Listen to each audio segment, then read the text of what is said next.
पटेल हई बुझिया न हमके लवंडा। द पटेल सॉन्ग बाय माही सिंह। पटेल जी हिरौआ से गड़ी ना झंडा।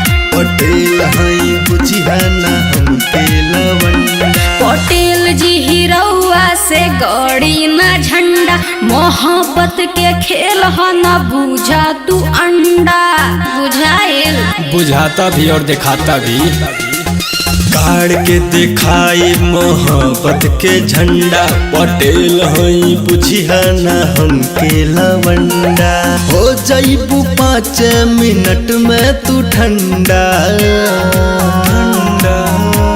अच्छा पटेल हई बुझिया न हमके लवंडा।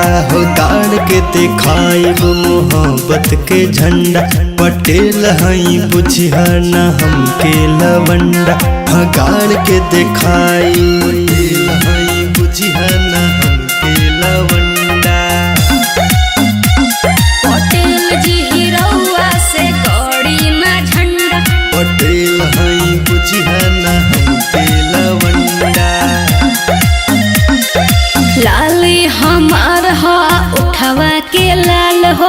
आजू कराइब हम नहीं जा बवाल हो। और गोली भी चली चले दो। कपड़ा पहिर के चले लो 2 फीट के। लइका निहारे ले लाइन में बैठ के। ऐसे जनी देखा तू लइकन के डंडा। अरे जान ले बका। पटेल हई बुझिया न हमके लवंडा।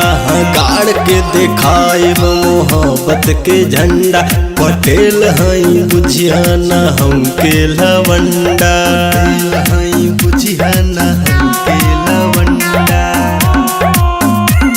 पटेल जी हिरौआ से गड़ी ना झंडा। पटेल हई बुझिया न हमके लवंडा। पटेल जी हिरौआ से गड़ी ना झंडा। कमर हिलावे के दाम दे बकतना।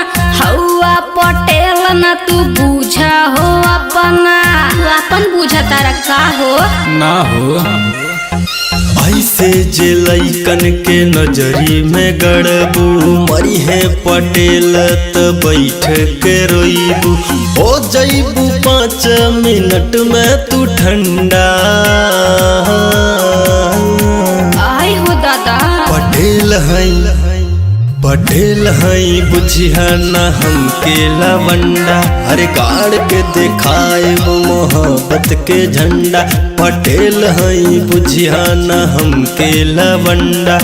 गाड़ के दिखाए मोहब्बत के झंडा। अरे जिया पटेल जी जिया। दिखाए मोहब्बत के झंडा।